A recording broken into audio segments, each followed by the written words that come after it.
નમસ્કાર મિત્રો, સ્વાગત છે તમારું vastu tips Gujarati YouTube channel પર। મિત્રો, વાસ્તુશાસ્ત્રમાં આસોપાલવના ઝાડને ખૂબ જ મહત્વપૂર્ણ માનવામાં આવ્યું છે। આસોપાલવના પાંદડા દરેક પૂજામાં ઉપયોગ કરવામાં આવે છે અને જો પૂજામાં આસોપાલવના પાન ન હોય તો તે પૂજાને અધૂરી માનવામાં પણ આવે છે।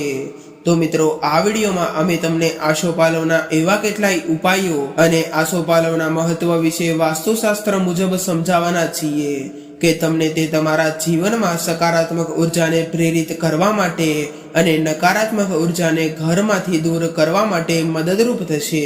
અને આ વિડીયોમાં અમે તમને કેટલાય એવા સકારાત્મક ઉર્જાને ઘરમાં પ્રવેશ કરવાના ઉપાયો જણાવવાના છીએ જેને કારણે ઘરમાં ચોક્કસપણે સકારાત્મક ઉર્જા પ્રવેશે છે અને કેટલાય એવા મંદિરને સંબંધિત અથવા તો તમારા પૂજા ઘરને સંબંધિત ઉપાયો અને તમે તેવી કેટલીક ભૂલો કરતા હશો તેના વિશે અમે તમને જણાવવાના છીએ। તો મિત્રો, આપણે આગળની જાણકારી શરૂ કરીએ તે પહેલા જે લોકો અમારી ચેનલ પર પહેલીવાર આવ્યા હોય તેઓ ચેનલને સબસ્ક્રાઇબ કરી લેજો અને સાચી શ્રદ્ધાથી કોમેન્ટ બોક્સમાં જય શ્રી કૃષ્ણ જરૂરથી લખજો અને વિડીયોને લાઈક અને તમારા મિત્રો સાથે શેર કરજો। તો આસોપાલવનું ઝાડ હિન્દુ ધર્મમાં લોકપ્રિય અને લાભકારી છે। આસોપાલવને હિન્દીમાં અશોકનું ઝાડ કહેવાય છે। અશોક મતલબ કોઈ શોક ન હોવો, એટલે કે આ વૃક્ષ જે ઘર આંગણામાં હોય છે અથવા તો મંદિરમાં હોય છે તે જગ્યાએ કોઈ દિવસ નકારાત્મક ઉર્જાનો પ્રવેશ થતો જ નથી, માત્ર સકારાત્મક ઉર્જા પ્રવેશ કરે છે। જે સ્થાન પર આ ઝાડ હોય છે ત્યાં કોઈ પણ જાતનો શોક કે અશાંતિ નથી રહેતી। માંગલિક કાર્ય અને ધાર્મિક કાર્યોમાં આસોપાલવના પત્તાનો ઉપયોગ કરવામાં આવે છે, જેમાં દરેક પૂજા વિધિઓમાં આસોપાલવને સર્વશ્રેષ્ઠ સ્થાન પણ આપવામાં આવે છે, કારણ કે આસોપાલવના પાન નકારાત્મકતાને દૂર કરે છે અને સકારાત્મકતાનો વાસ કરાવે છે। આસોપાલવના ઝાડ પર પ્રાકૃતિક શક્તિઓનો વિશેષ પ્રભાવ હોય છે, જેને કારણે આ વૃક્ષ જે સ્થાન પર લગાવવામાં આવે છે ત્યાં બધા કાર્ય કોઈ પણ વિઘ્ન વગર સંપન્ન થાય છે। આ જ કારણે આસોપાલવનું ભારતીય સમાજમાં ખૂબ જ મહત્વ છે। તો મિત્રો, હું તમને એક ઉપાય જણાવું છું જે તમને વૈવાહિક જીવનમાં પરસ્પર પ્રેમ રહેવા માટે અને ઘરમાંથી નકારાત્મક ઉર્જાને દૂર કરવા માટે અને સાથે સાથે સકારાત્મકતાનો પ્રવેશ લાવવા માટે અને જો ઘરમાં લડાઈ ઝઘડા થતા હોય તો તેને ઓછા કરવા માટેનો આ ઉપાય છે। તો ચાલો આ ઉપાય વિશે જાણ કરી લઈએ કે કોઈ પણ શુભ મુહૂર્તમાં અશોક વૃક્ષની જળને કાઢી લો। જળને કાઢીને તેને સ્વચ્છ પાણીથી અથવા તો ગંગાજળથી શુદ્ધ કરી લો। તમારા પૂજા સ્થાન પર માં દુર્ગાના મંત્રથી 108 વાર જાપ કરો। ત્યારબાદ આ મૂળને તમે લાલ કપડા કે લાલ દોરાથી શરીર પર ધારણ કરવાથી કાર્યોમાં તરત જ સફળતા મળે છે અને આ મૂળ જળનો તમે બીજો પણ ઉપયોગ કરી શકો છો કે આની મૂળ જળને શુદ્ધ કરીને તકિયાની અંદર રાખવાથી વૈવાહિક જીવનમાં પરસ્પર પ્રેમ રહે છે અને ઘરમાં લડાઈ ઝઘડાઓ નથી થતા અને સકારાત્મક ઉર્જા પ્રવેશે છે। અને મિત્રો, હવે આપણે વાત કરી લઈએ તો આસોપાલવના ઝાડ પર પાણી ચડાવવાથી શું શું લાભ થાય છે અને જે લોકો પાણી ચડાવે છે તેમને કેવા કેવા લાભ જોવા મળી શકે છે। શું તે જીવનમાં ચાલી રહેલી સમસ્યાઓથી પણ છુટકારો મેળવી શકે ખરા? તો ચાલો આપણે જાણી લઈએ। જો આસોપાલવના ઝાડ પર રોજ પાણી ચડાવવામાં આવે તો તે ઘરમાં માતા ભગવતીનો વાસ રહે છે। એ મકાનમાં રોગ, શોક, ગૃહ કલેશ અશાંતિ જેવી સમસ્યાઓ નથી રહેતી અને માત્ર શાંતિ જ રહે છે અને સુખ શાંતિ પણ રહે છે। આસોપાલવ પર રોજ પાણી ચડાવનાર વ્યક્તિ પર લક્ષ્મીની કૃપા પણ રહે છે। તો મિત્રો, હજી એક હું તમને ઉપાય જણાવી દઉં કે તમારે તેને શુક્રવારે જ કરવાનો છે, જેને કારણે તમારા ઘરમાં જે નકારાત્મક ઉર્જાઓનો વાસ થયેલો હોય છે, જેને કારણે તમારું મન કામમાં નથી લાગી રહ્યું, તો તેના માટે તમારે ઉપાય સર્વશ્રેષ્ઠ માનવામાં આવે છે। તો તેવા લોકોએ દર શુક્રવારે આસોપાલવના ઝાડ નીચે ઘી અને કપૂર મિશ્રિત કરીને દીવો લગાડવાથી ઘરમાં નકારાત્મક ઉર્જા પ્રવેશ નથી કરતી। તો મિત્રો હવે આપણે વાત કરી લઈએ કે જો તમે તમારા ઘર અથવા આંગણામાં આસોપાલવનું વૃક્ષ લગાવવા માંગતા હોય અને તમને તે ખબર નથી કે તમે આસોપાલવના વૃક્ષને કઈ દિશામાં રાખવું જોઈએ, જેને કારણે તે તમારા જીવનમાં વધુને વધુ સકારાત્મક ઉર્જાનો સંચય કરે અને સુખ, શાંતિ અને સમૃદ્ધિ કાયમ બની રહે, તો આસોપાલવનું વૃક્ષ ઘરમાં ઉત્તર દિશામાં લગાવવું જોઈએ, જેનાથી ઘરમાં સકારાત્મક ઉર્જાનો સંચાર બન્યો રહે છે. ઘરમાં અશોક વૃક્ષ હોવાથી સુખ, શાંતિ અને સમૃદ્ધિ કાયમ રહે છે અને અકાળે મૃત્યુનો ભય પણ નથી રહેતો, તે પણ દૂર થઈ જાય છે. અને મિત્રો, જે સ્ત્રીઓને માનસિક ઉર્જામાં વધારો કરવો હોય અને તેમની ઈચ્છાઓ પૂર્ણ કરવી હોય અને વૈવાહિક જીવનમાં સુખદ વાતાવરણ અનુભવવું હોય તો દરેક સ્ત્રીઓએ આસોપાલવના વૃક્ષ ઉપર ખાસ કરીને તો શુક્રવારે અથવા તો અઠવાડિયામાં ગમે ત્યારે પાણી ચડાવી શકો છો. તો તેમ કરવાથી પરિવારની સ્ત્રીઓને શારીરિક અને માનસિક ઉર્જામાં વધારો કરે છે. જો સ્ત્રીઓ આસોપાલવના વૃક્ષ પર રોજ જળ ચડાવે છે તો તેમની ઈચ્છા અને વૈવાહિક જીવનમાં સુખદ વાતાવરણ કાયમ રહે છે. મિત્રો, આ હતા થોડા ઉપાયો. હવે આપણે તેના આયુર્વેદિક ઉપાયો વિશે પણ વાત કરી લઈએ, જેને કારણે વિદ્યાર્થીઓને ભૂલવાની શક્તિ પણ ઓછી થવા લાગશે અને તેમને યાદ રાખવાની શક્તિ વધવા લાગશે. અને આયુર્વેદમાં આને સર્વશ્રેષ્ઠ ઉપાય માનવામાં આવે છે અને સર્વશ્રેષ્ઠ ઔષધિ પણ માનવામાં આવે છે. આસોપાલવના વૃક્ષને આપણે ઔષધિ તરીકે પણ વાપરી શકીએ છીએ. જે વિદ્યાર્થીઓ વાંચે છે અને પુષ્કળ પ્રમાણમાં વાંચે છે પણ થોડી વાર પછી ભૂલી જાય છે, તો તેઓ આસોપાલવની છાલને સૂકવીને તેનું ચૂર્ણ બનાવી લે. આ ચૂર્ણને એક ચમચી સવાર સાંજ 1 ગ્લાસમાં દૂધમાં સેવન કરવાથી તરત જ લાભ મળશે. અને ખાસ કરીને આ ઉપાય જે વિદ્યાર્થીઓ છે તેમને કરવો જોઈએ, જેને કારણે તેમની યાદ રાખવાની શક્તિમાં વધારો થાય છે.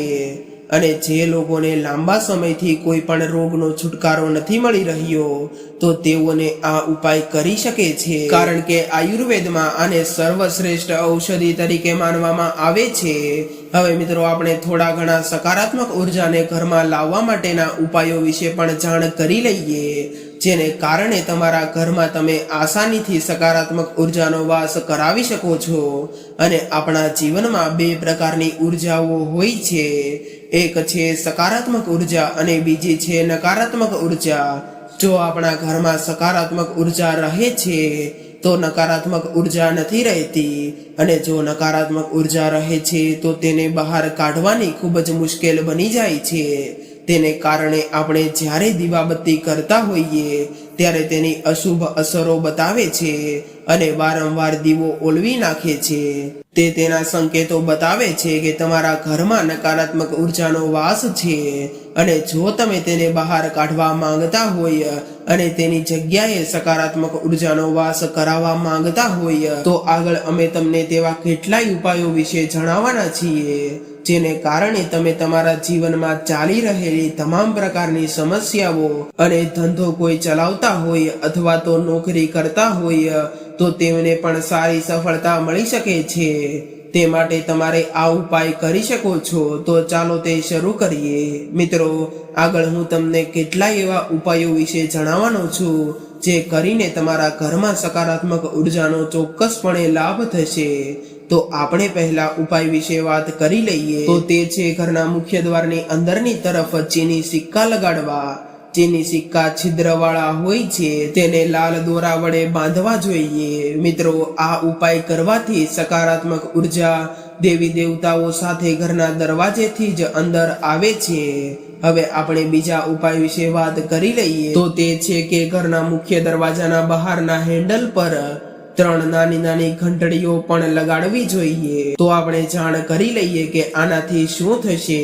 તો તમારા ઘરમાં નકારાત્મક ઉર્જા જે પ્રવેશતી હોય તે પ્રવેશવાનું ખૂબ જ ઓછું કરી દેશે અને સકારાત્મક ઉર્જા પ્રવેશવા લાગશે. હવે મિત્રો, આપણે ત્રીજા ઉપાય વિશે વાત કરી લઈએ. તો ઓમ, સ્વસ્તિક અને ત્રિશૂળ વાળું સ્ટીકર દરવાજાની બંને બાજુએ લગાડવું જોઈએ. આને તમે તમારી બેગ અથવા તો ગાડી પર પણ લગાવી શકો છો. આને લગાડવાથી ઘરની અને તમારું જે કંઈ પણ વાહન હોય છે તેની સુરક્ષા થાય છે. અને આ ઉપાય કરવાથી પણ તમારા ઘરમાં ચોરી થવાનો ભય નથી રહેતો અને તે ભય ટળી જાય છે. અને મિત્રો, હવે આપણા ચોથા ઉપાય વિશે વાત કરી લઈએ. તો તે છે, ઘરની સ્ત્રીઓ જ્યારે ઘરમાં પોતું મારે છે ત્યારે તેમણે તેના આ સરળ અને સાદો ઉપાય જરૂર કરવો જોઈએ. આ ઉપાયને તમે પોતું મારતી વખતે કરી શકો છો.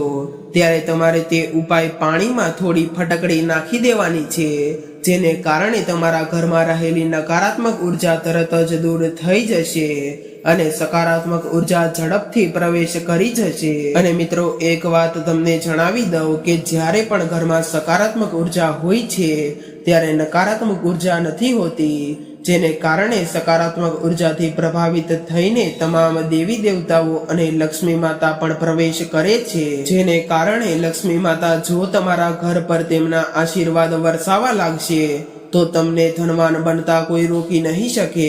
જેને કારણે દુષ્ટ શક્તિઓ જે હોય છે, જેને આપણે નકારાત્મક ઉર્જાઓ કહીએ છીએ, તે પણ આપણા ઘરથી દૂર રહેવા લાગશે અને ઘરના તમામ સભ્યો અને પરિવાર પણ સુખ શાંતિનું જીવન જીવી શકે છે.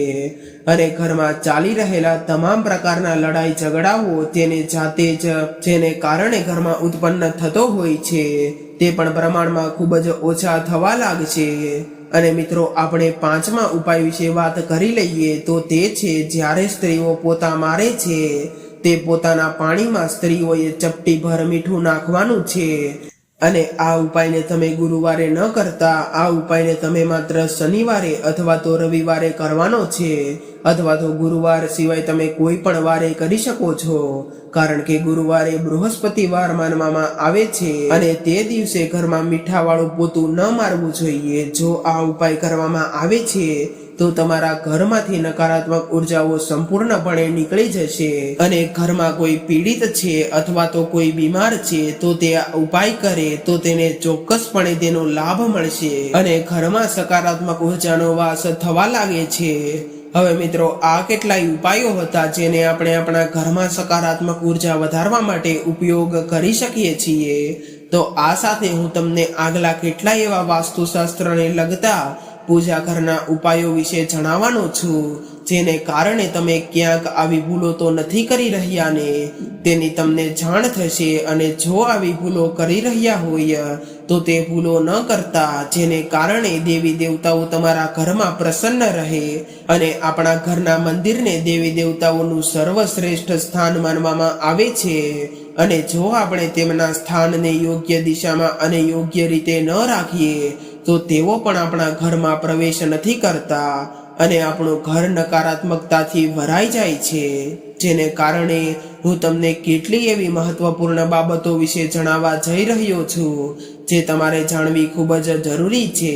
તો આપણે પહેલા એ વસ્તુની વાત કરી લઈએ કે આપણા ઘરના મંદિરની દિશા કઈ બાજુ હોવી જોઈએ અને કઈ બાજુ આપણું મંદિર સ્થાપિત કરવાથી સકારાત્મક ઉર્જા પ્રવેશે છે. તો ઉત્તર પૂર્વ દિશા એટલે કે ઈશાન કોણમાં મંદિરની સ્થાપના કરવી સૌથી શ્રેષ્ઠ અને સૌથી સારું માનવામાં આવે છે. આ દિશામાં મંદિરની સ્થાપના કરવી એટલે કે તમામ દેવી દેવતાઓને તમારા ઘરમાં વાસ કરાવવો સમાન ગણવામાં આવે છે.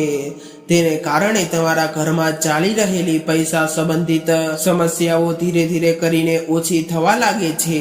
અને જો આ દિશામાં પૂજા ઘર બનાવવું શક્ય ન હોય તો ઉત્તર દિશામાં પૂજા ઘર બનાવી શકાય છે. અને આ સાથે એ પણ ધ્યાન રાખો કે ઈશાન કોણ સર્વશ્રેષ્ઠ દિશા છે. અને મિત્રો, આપણે બીજી વસ્તુ વિશે વાત કરી લઈએ કે આ ભૂલને તમે ભૂલથી પણ ન કરતા. તે છે કે પૂજા ઘરથી લાગેલું કે પૂજા ઘરના ઉપર કે નીચે શૌચાલય ન હોવું જોઈએ. જો આમ થતું હોય તો તે તરત જ પૂજા ઘરનું સ્થાન બદલી નાખો અથવા તો શૌચાલયનું સ્થાન બદલી નાખો. પૂજા ઘરમાં પ્રતિમા સ્થાપિત ન કરવી જોઈએ, કારણ કે પ્રાણ પ્રતિષ્ઠિત મૂર્તિનું ધ્યાન એવી રીતે ન રખાય જેમ રાખવું જોઈએ. તે માટે તમે તમારા પૂજા ઘરમાં નાની નાની મૂર્તિઓ અથવા તો ફોટાઓ લગાવી શકો છો અને તે લગાડવાથી પણ દેવી દેવતાઓના તેટલા જ ફળ પ્રાપ્ત થશે તેવી રીતે તમારા પ્રાણ પ્રતિષ્ઠિત મૂર્તિ લગાવી હોય અને આ પણ ખૂબ જ શુભ માનવામાં આવે છે।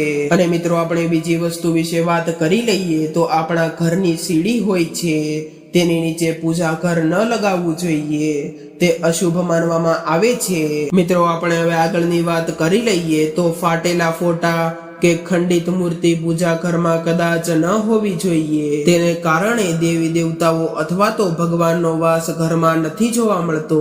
હવે મિત્રો આપણે આગળ વાત કરી લઈએ તો પૂજા ઘર અને રસોડું કે બેડરૂમ એક જ રૂમમાં ન હોવા જોઈએ।